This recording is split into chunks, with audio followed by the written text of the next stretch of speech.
It's going to be fascinating to get your insight on not just making Trump go away, but where Republican voters are with him. Mika and I have been talking about this morning what we've been hearing over the past several weeks. And, you know, everybody's been predicting the downfall of Trump because of this, that, the other. I will tell you, maybe it's a combination of the extreme abortion rulings, just the horrors that we're seeing in Christian schools and Jewish synagogues. Maybe it's what happened last week. But for the first time since 2016, people that have been all in for Trump are saying what the woman said in that Wall Street Journal article. I'm exhausted. I can't do this anymore. I know he's got his base. He won't get anything done. I know he won't get anything done. I know and he won't win. I know he's got his base, and I know they're hardcore. But man, we're just seeing 2%, 3%, 5% peel off on all sides on Donald Trump. What are you hearing from your focus groups? Well, we did one just last Wednesday for Straight Arrow News, and the sound and the fury of these voters, they don't just use the word victimized to describe Donald Trump. They now say persecuted. And you know, I'm a language guy, and words matter. And when they think that he's persecuted, they will rally around him. Yes, he is less likely to win the general election, but he's actually more likely right now to win the Republican primary. He's more likely to be the nominee. His support is fed up with his language.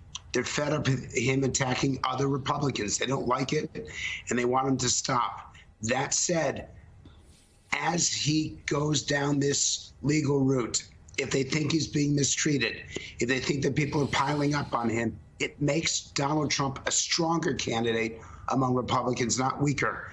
And the whole purpose of writing that piece for the New York Times, the purpose is to understand exactly what Trump voters are saying right now, because I'll tell you something, Joe and Mika, the pundits really don't understand them because they don't know anyone like him.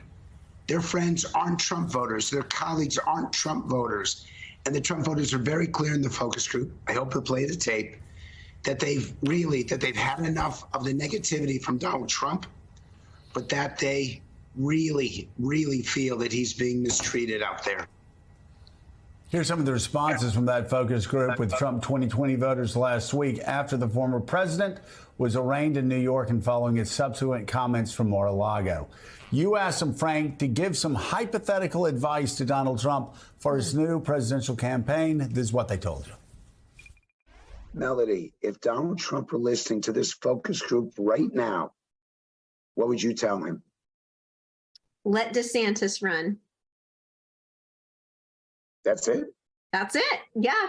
Just go back to your Florida home, wherever, and enjoy life and retire. Keep fighting. Stand strong. Don't back down. Stop targeting DeSantis and start targeting Biden. That's the guy that you want out of office. Not everybody that slightly disagrees with you is your enemy. Stop attacking Governor DeSantis. Stay the course. Stay focused. Don't call people names. Be humble. Be a fighter, but be teachable. Stick to the issues of the day that are the most pressing for this country. Do not go to the gutter. Avoid it. It turns off the voters. Quit calling Ron DeSantis Ron DeSanctimonious, and don't run, but support the candidate to get Joe Biden out of office. Stay true to your American first policies, because I think that's what unites independents, moderate Democrats, and Republicans. Focus on the Democrats, focus on Biden, focus on the policies that you had as president that made you successful. Boy, Frank, I'll tell you what, and by the way, I do have a lot of Republican friends. I do have a lot of, most people I know voted for Donald Trump in 16, and a lot of them voted in 20. But man, when he attacks Ron DeSantis, he turns off everybody. They get really angry. Talk about that.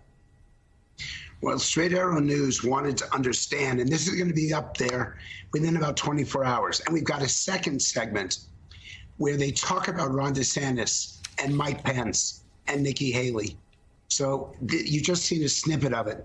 But what they're saying is that Joe Biden is the opponent, not another Republican, and that they appreciate what he did for the country. You know, people are asking me, how can you write in the New York Times that Donald Trump was a great president?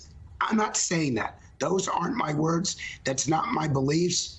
It's what the voters, what Trump voters think. And they applaud what he did. And they like the idea that he was willing to fight and fight hard to undo the swamp.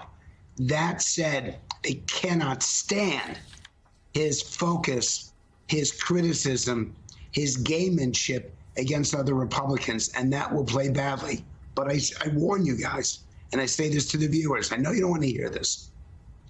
If Donald Trump appears to be a victim, he will gain support. If he appears to be persecuted, he will gain support. What Republicans and the media does right now will determine what happens with Donald Trump. You can defeat him, but not by abusing him and not by insulting his supporters. It doesn't work that way. Yeah, well, I certainly, Sam Stein, I certainly agree that it's just the old politician in me. You want everybody to vote for you. You want to reach out to everybody. You don't want to cut any people off. But Sam, one thing I will say, where things are different this year than, let's say, 3-4 years ago, make no mistake, Democrats want Donald Trump to win the Republican nomination. Every Democrat I've talked to are just like hoping. There are Republicans now, and there are columnists that are writing that actually Bragg knew his indictment was a weak indictment. And he knew that it would strengthen Trump with Republicans because every Democrat wants Donald Trump to win the Republican nomination because he's such a weak general election candidate, Sam. Right. I mean, I agree with you. We did a piece on this. There is the occasional superstitious Democrat who will say, we wished for this in 2016 and look what happened. Let's not do that again. But I think in their heart of hearts, and that includes the Biden White House, they recognize that the Trump nomination would be their easiest path in the general election. I actually had a question for Frank, though. If Donald Trump can play the victim so well, what is the prescription for Ron DeSantis here? I mean, what we saw was DeSantis was asked to respond to the indictment around the hush money payment. He said the most tepid of criticisms. I don't know what it's like to be involved in a scandal involving a porn star. I mean, that is like pretty bare bones stuff in terms of political criticisms. And yet the blowback was so severe on DeSantis that he's then, the next time he's asked about it, said he would fight any extradition of Trump from Florida. So if you're DeSantis and you know that you can't really criticize Trump, that he plays the victim so well, how do you maneuver in the context of a Republican primary? It's a great question. And the answer is pretty clear from the Straight Arrow News focus group. You have to focus on what was actually done. That Donald Trump got all of this started, but we need someone to complete it. That Donald Trump moved the country in the right direction, but now we have to go further. That you compliment his administration, but not he himself.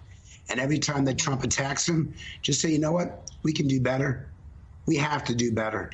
We have to focus on what is necessary to get the job done. If DeSantis and by the way, he may not be the right person for this.